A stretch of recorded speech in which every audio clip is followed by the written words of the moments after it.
तर मित्रांनो, आज आम्ही करणार आहोत पातोळ्या। आज नागपंचमीचा सण आहे, म्हणून स्पेशल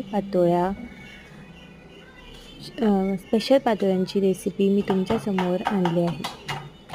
तर मग आमचं काम सोपं करण्यासाठी बघा मी काय केलं आहे।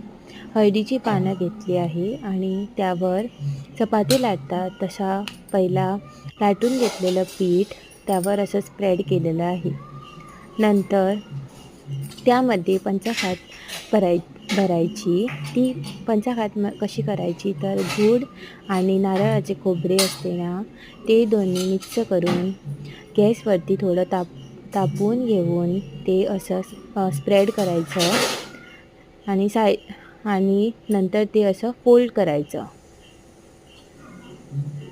फोल्डिंग मी दाखवते बघा, एकमेकावर असं फोल्ड करायचं। नंतर बाजूला आहे ना, चारी बाजू त्यांची अशी एकमेकावर अशी दाबून घ्यायची। मग ते स्टिक झाल्यासारखं होतं। मग ते गॅसवरती ठेवायचं, कुकरमध्ये टाकून ते गॅसवरती ठेवायचं। 5-6 शिटी मारायच्या, पाणी टाकायचं थोडं, 5-6 शिटी मारायच्या। तर मग आमची पातोळ्या रेडी आहे। याचा सुगंध एवढा छान येतो, तुम्हाला पण खावंसं वाटणार। तर मग तुम्ही केव्हा करताहेत पातोळ्या?